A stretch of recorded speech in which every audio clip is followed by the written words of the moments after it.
Prologue.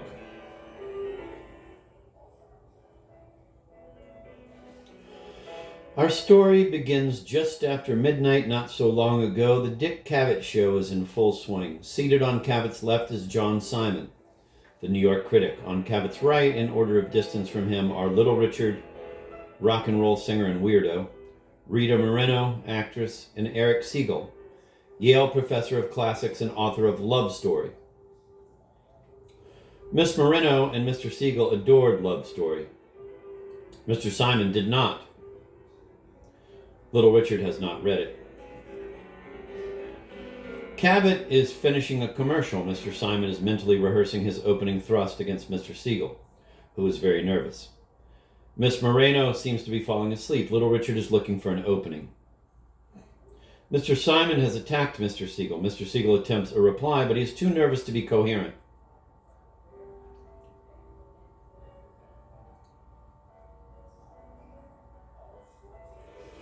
Mr. Simon attacks a second time. Little Richard is about to jump out of his seat and jam his face in front of the camera, but Mr. Simon beats him out. He attacks Mr. Siegel again. Negative, negative, negative, negative, screams Mr. Siegel. He and Simon are debating a fine point in the history of Greek tragedy, to which Mr. Simon has compared Love Story unfavorably. Negative, muses Mr. Simon. Does that mean no? Mr. Siegel attempts unsuccessfully to ignore Mr. Simon's contempt for his old patois and claims that the critics were wrong about Aeschylus. He implies that Simon would have walked out on the Orestia.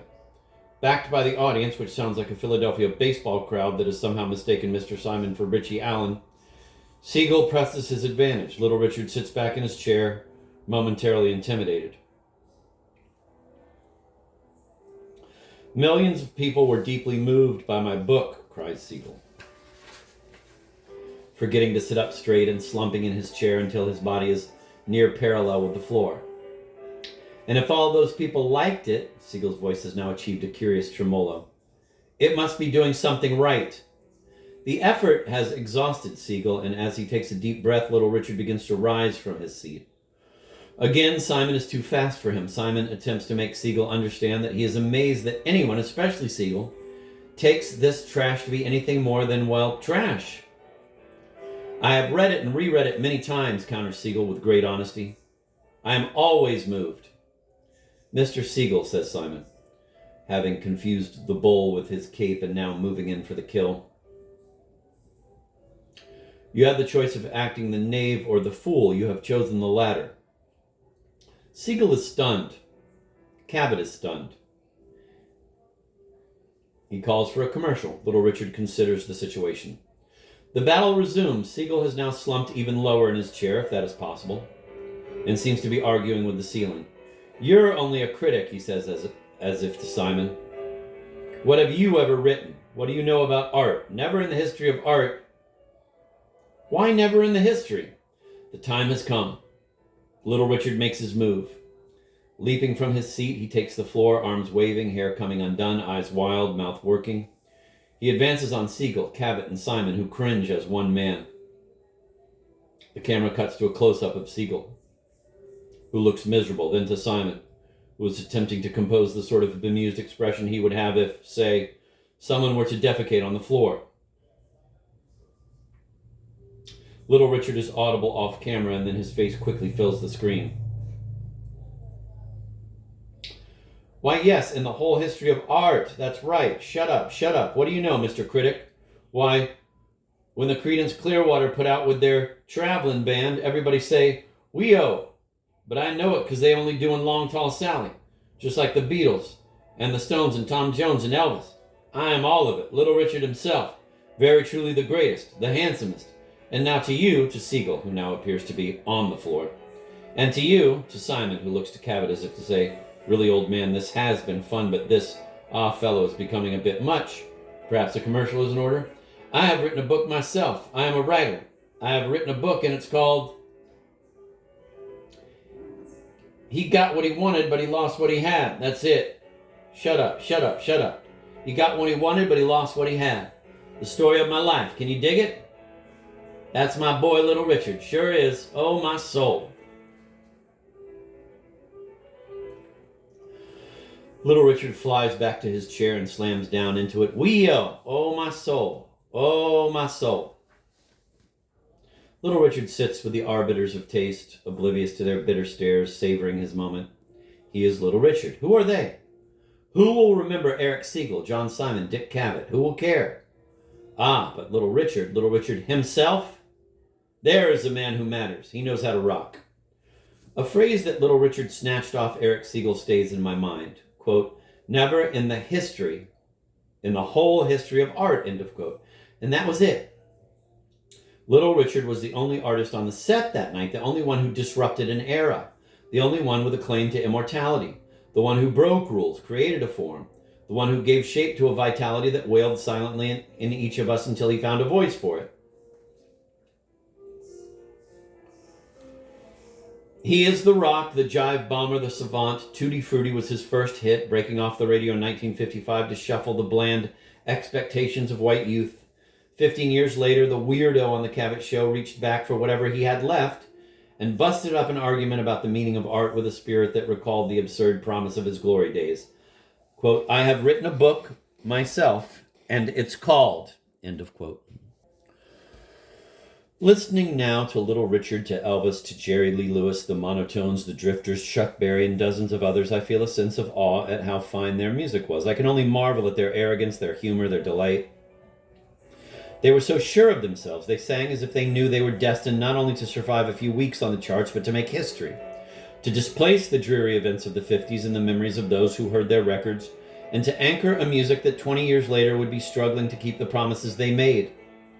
Naturally, they sound as if they could care less so long as their little black 45s hit #1 and made them rich and famous. But they delivered a new version of America with their music, and more people than anyone can count are still trying to figure out how to live in it.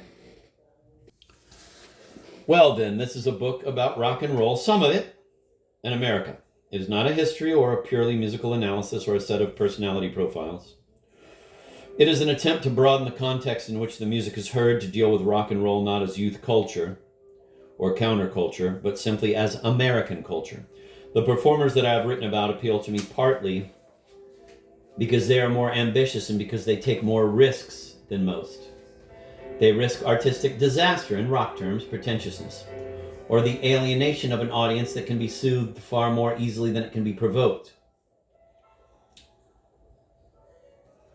Their ambitions have a good deal to do with Robbie Robertson's statement of his ambitions for the band. Quote, Music should never be harmless, end of quote. What attracts me even more to the band, Sly Stone, Randy Newman, and Elvis, is that I think these men tend to see themselves as symbolic Americans. I think their music is an attempt to live up to that role. Their records, the band's Big Pink, Sly's There's a Riot Going On, a few of Randy Newman's tunes, Elvis Presley's very first Tennessee singles, dramatize a sense of what it is to be an American, what it means, what it's worth, what the stakes of life in America might be. This book, then, is an exploration of a few artists, all of whom seem to me to have found their own voices. It is rooted in the idea that these artists can illuminate those American questions and that the questions can add resonance to their work.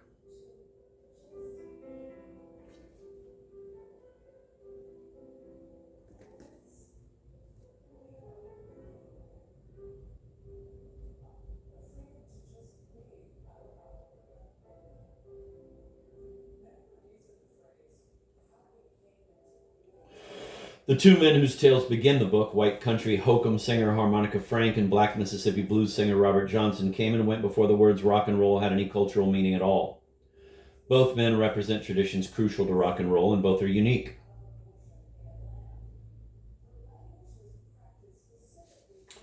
They worked at the frontiers of the music, and they can give us an idea of what the country has to give the music to work with.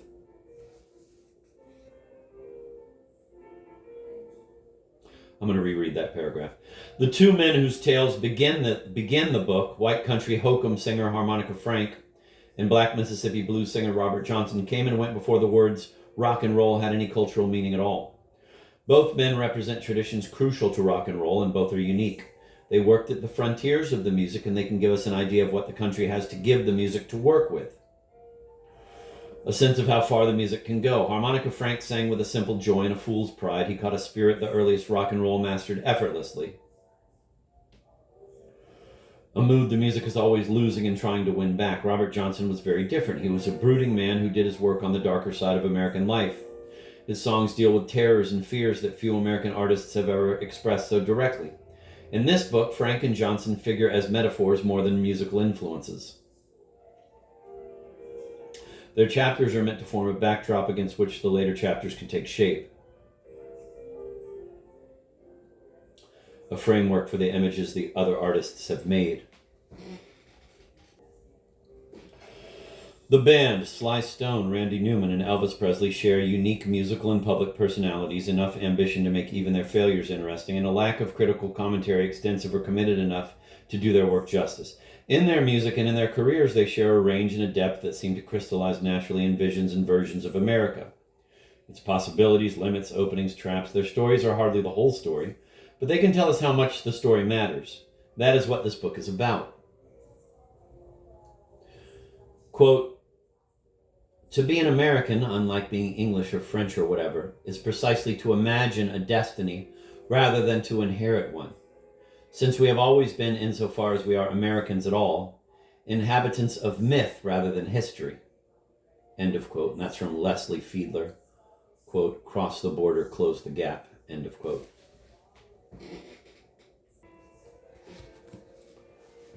I'm going to reread that quote from Leslie Fiedler, "Cross the border, close the gap." Quote, "To be an American, unlike being English or French or whatever, is precisely to imagine a destiny rather to inherit one. Since we have always been, insofar as we are Americans at all, inhabitants of myth rather than history. It's easy to forget how young this country is, how little distance really separates us from the beginnings of the myths, like that of Lincoln, that still haunt the national imagination. It's easy to forget how much remains to be settled, since roots are sought out and seized as well as simply accepted. Cultural history is never a straight line. Along with the artists we care about, we fill in the gaps ourselves. When we do, we reclaim, rework, or invent America or a piece of it all over again. We make choices or are caught by the choices others have made.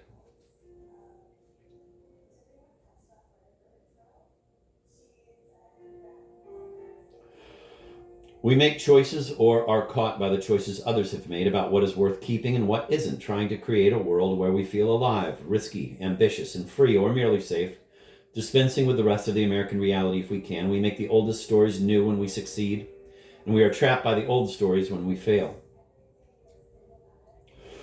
That is as close as I can come to a simple description of what I think the performers in this book have done, but of course, what they have done is more complex than that.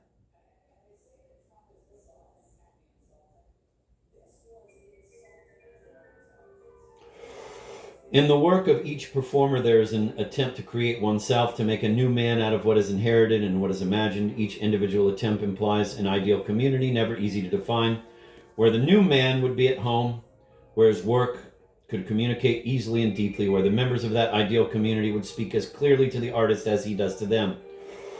The audiences that gather around rock and rollers are as close to that ideal community as anyone gets. The real drama of a performer's career comes when the ideal that one can hear in the music and the audience that the artist really attracts begin to affect each other.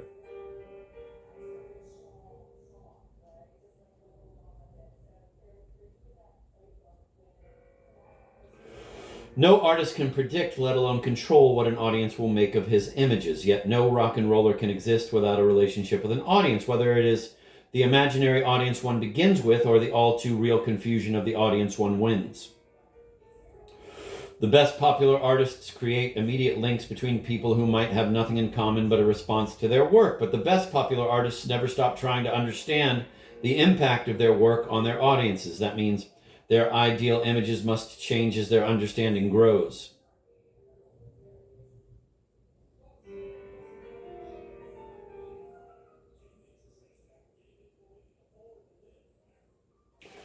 One may find horror where one expected only pleasure. One may find that the truth one told has become a lie. If the audience demands only more of what it has already accepted, the artist has a choice. He can move on and perhaps cut himself off from his audience. If he does, his work will lose all the vitality and strength it had when he knew it mattered to other people. Or the artist can accept the audience's image of himself, pretend that his audience is his shadowy ideal, and lose himself in his audience. Then he will only be able to confirm. He will never be able to create. The most interesting rock and rollers sometimes go to these extremes. Most don't.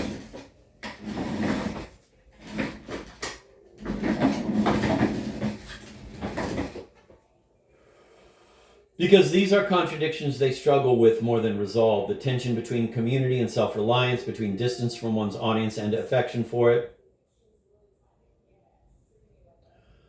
between the shared experience of popular culture and the special talents of artists who both draw on that shared experience and change it. These things are what make rock and roll at its best a democratic art, at least in the American meaning of the word democracy. I think that is true because our democracy is nothing if not a contradiction. The creed of every man and woman for themselves, and thus the loneliness of separation, and thus the yearning for harmony and for community. The performers in this book, in their different ways, all trace that line. If they are in touch with their audiences and with the images of community their songs hint at, rock and rollers get to see their myths and parables in action. And ultimately, they may even find out what they are worth. When the story is a long one, a career, they find the story coming back to them in pieces. Which, of course, is how it was received. Here is where a critic might count, putting the pieces together, trying to understand what is novel and adventurous, what is enervated and complacent, can give us an idea of how much room there is in the musical culture and in American culture. An idea of what a singer and a band can do with a set of songs mixed into the uncertainty that is the pop audience. Looking back into the corners, we might discover whose America we are living in at any moment and where it came from. With luck, we might even touch that spirit of place Americans have always sought and in the seeking have created.